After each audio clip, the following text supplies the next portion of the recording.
اور بعض جگہوں سے بہت افسوسناک خبریں ملتی ہیں،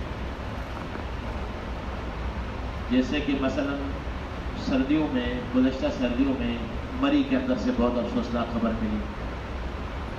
اسی طریقے سے ابھی سیلاب کی شکل میں بلوچستان، سندھ اور پنجاب کا اکثر حصہ یہ سیلاب کی زد میں ہے، اور کل سے KPK کے مختلف علاقوں میں بھی سیلاب کی شکلیں ظاہر ہو رہی ہیں، اور لوگوں کے، عوام الناس کے، مسلمانوں کے مختلف نقصانات سامنے آ رہے ہیں، جانی اور مالی نقصانات، اور جانی اور مالی نقصانات اس حد تک بڑھ چکے ہیں کہ تھوڑے دنوں کے بعد ایسا محسوس ہوتا ہے کہ کہیں کھانے پینے کی چیزوں کا قحط نہ پڑ جائے۔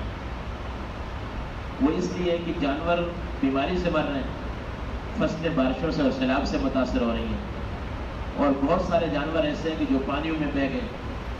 تو جو اپنی ہماری چیزیں ہیں، ہماری سبزیاں ہیں، ہماری کھیتی باڑی ہے، ہمارے پھل فروٹ ہیں، وہ بہت زیادہ تعداد میں متاثر ہو رہے ہیں۔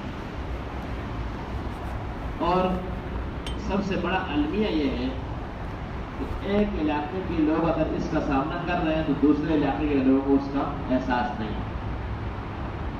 ایک گاؤں کے لوگ اگر متاثر ہو رہے ہیں تو دوسرا یہ سمجھتے ہیں کہ شاید ہمارے اوپر نہیں آئے، یہ انہیں پر ہوگا، ان نے کوئی گناہ کیا ہوگا، اس لیے یہ لوگ اس کو متاثرین میں سے، ہم نہیں ہوں گے۔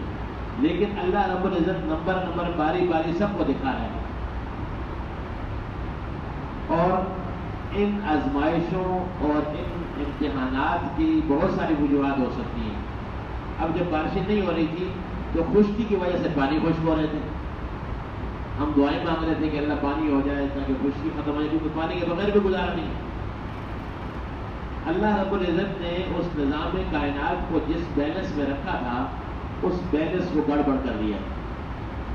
خشکی ہو تو وہ حد سے زیادہ جو پانی کی قلت محسوس ہونے لگ جائے، اور بارش ہو تو اتنا پانی آ جائے کہ انسان کے لیے رہنا اور وہاں سونا اور اٹھنا اور بیٹھنا اور کھانا پینا مشکل ہو جائے، بلکہ زندگی گزارنا مشکل ہو جائے۔ تو جب بیلنس سے ان بیلنس ہو جائے سسٹم تو سمجھ لو کہ اللہ رب العزت کی ناراضگی ہے، اور ناراضی کسی ایک فرد سے اور ایک آدمی سے نہیں ہے، اجتماعی معاملہ ہے، اجتماعی گناہ ہے، اجتماعی نافرمانی ہے۔ آپ مجھ سے زیادہ سوشل میڈیا استعمال کرتے ہیں اور الیکٹرانک میڈیا بھی آپ دیکھتے ہیں، یہ باتیں بتانے کی نہیں ہوتی، لیکن بعض ایسی خبریں ہوتی ہیں کہ لوگ اپنے باپ کو قتل کر رہے ہوتے ہیں، کوئی اپنے بچوں کو ذبح کر رہا ہوتا ہے، کوئی خود پھانسی کے پردے پہ لٹک رہا ہوتا ہے، کوئی اپنی ماں کو مار رہا ہوتا ہے، کوئی اپنے قریبی محارم سے برائی کا ارتکاب کرتا ہے۔ ایسے گناہ جو جانور بھی کائنات میں نہ کرتے ہوں وہ انسان کر رہے ہیں، اور ایسے ظلم اور ایسی ناانصافی کی جو شاید کفر کے دور میں بھی نہ دیکھی ہو کسی نے، جو شاید کفر کے دور میں بھی نہ دیکھی ہو، ایسے ظلم اور ایسی ناانصافیاں، دوسروں کے حقوق کو دبانا، لوگوں کی امانتوں میں خیانت کرنا، جھوٹ اور کذب اور فریب، یہ اتنا حد تک بڑھ گیا ہے کہ ہر آدمی یہ سوچتا ہے کہ میرا مال بن جائے، چاہے وہ غبن سے بنے، چاہے وہ خیانت سے بنے، چاہے وہ جھوٹ سے بنے، چاہے وہ دھوکہ اور فراڈ سے بنے۔ ایسے حالات اور واقعات سننے میں آتے ہیں، بلکہ مشاہدے میں بھی دیکھتے ہیں کہ انسان کا دل نہیں کرتا ہے کوئی کاروبار یا کوئی نوکری کی جائے، لیکن مجبوراً انسان کا پیٹ اسے مجبور کرتا ہے، اور بچے چھوٹے معصوم ان کے لیے کمانا کیونکہ عبادت ہے، اس لیے انسان مجبوراً مارکیٹ میں اسے جانا پڑتا ہے، ورنہ ایسے قسمیں اٹھا کر، قرآن پاک کی قسمیں اٹھا کر اور وعدے کر کے اس بات کا احساس تک نہیں ہوتا کہ یہ ہم نے کسی کے ساتھ کذب بیانی کی ہے یا جھوٹ بولا ہے یا وعدہ خلافی کی ہے۔ اس لیے اس بات کی اشد ضرورت ہے کہ ہم ہر اعتبار سے اپنی اصلاح کریں۔ یہ بات یاد رکھ لیں، ایک خاص بات، کہ نیکی کرنا اتنا مشکل نہیں ہے جتنا گناہ کو چھوڑنا مشکل ہے۔ نیکی کرنا آسان ہے، آپ مسجد میں آگے نماز پڑھ لی، تلاوت کر لی، ذکر کر لیا، اللہ کو راضی کر لیا، لیکن آپ کی اور میری نیکی کو ہمارے گناہ ختم کر رہے ہیں۔ ہونا تو یہ چاہیے تھا کہ ہماری نیکیاں گناہ اٹھا جاتی ہیں. جس طرح قرآن پاک میں اللہ تعالیٰ فرماتے ہیں کہ میں تمہارے گناہوں کے بدلے میں تمہیں نیکیاں دے دوں گا. لیکن یہاں اس کا الٹ ہو رہا ہے. ہمارے گناہ ہماری نیکیوں کو کھا رہے ہیں، کیونکہ گناہ غالب ہیں، زیادہ تکڑے ہیں، زیادہ ان کے اندر پاور ہے، اور وہ دوسروں کے حقوق سے زیادہ وابستہ ہے.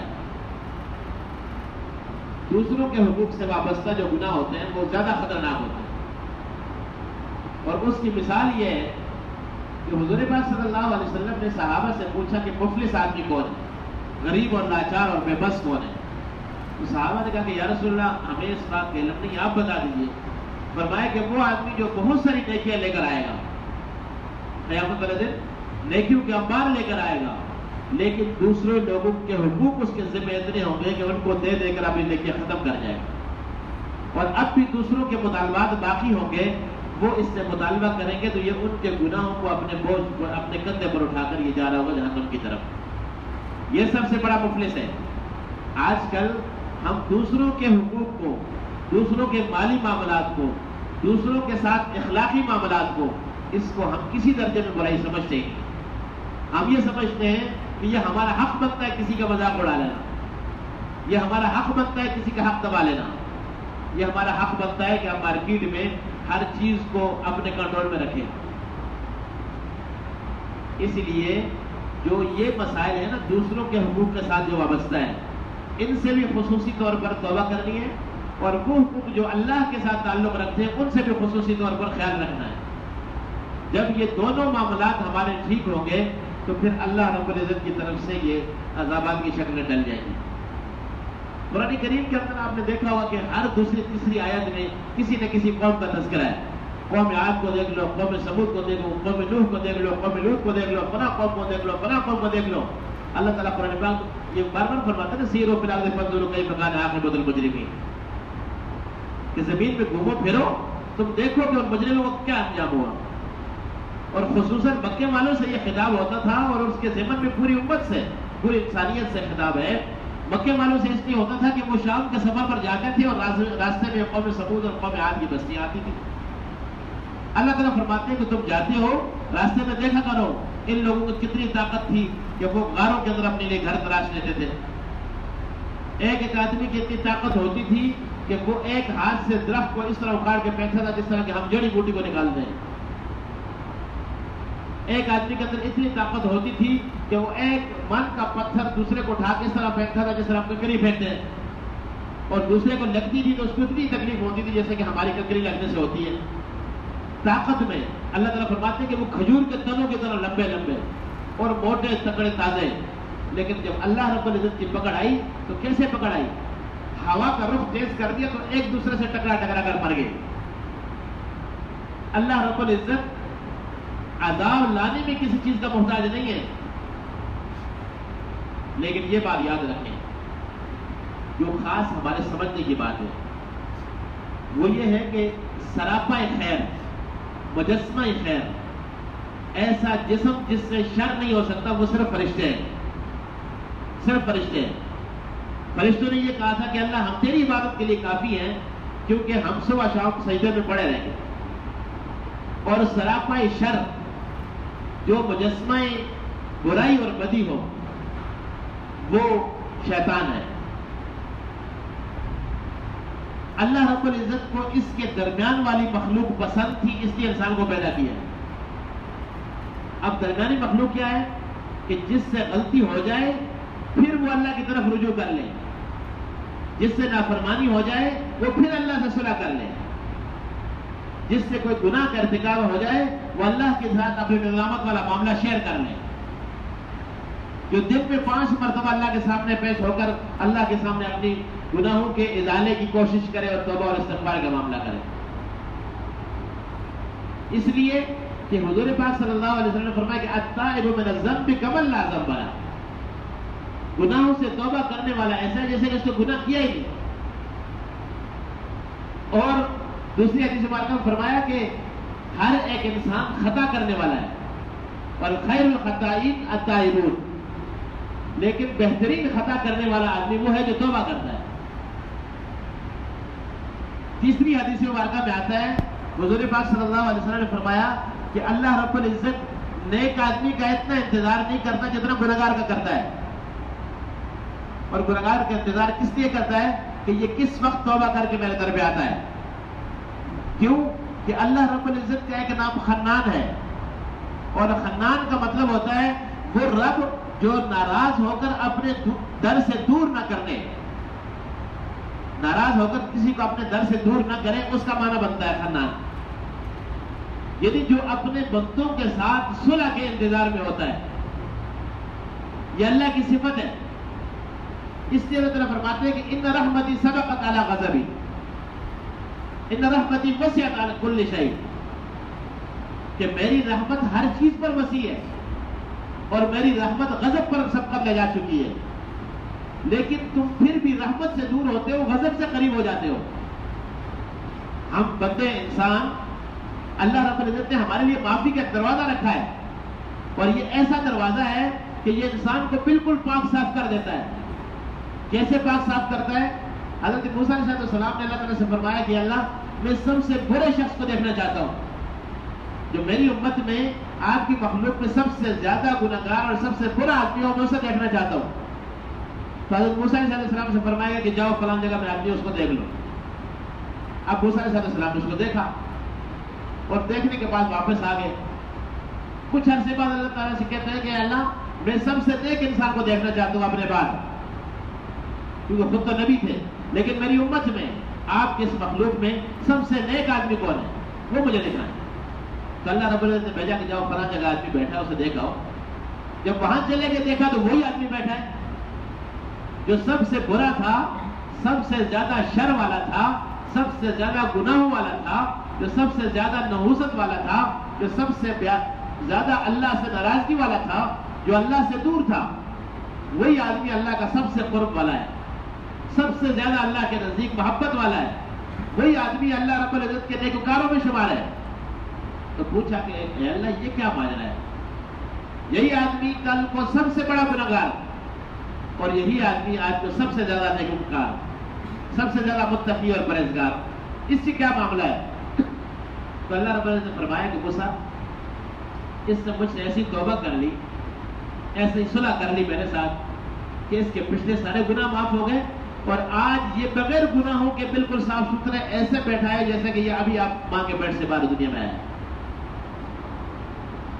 جب توبہ انسان سچے دل سے کرتا ہے تو اس توبہ کے اثرات یہ ہوتے ہیں کہ اللہ رب العزت اس انسان کو پاک صاف بنا دیتا ہے. اور کیسا پاک صاف بناتا ہے؟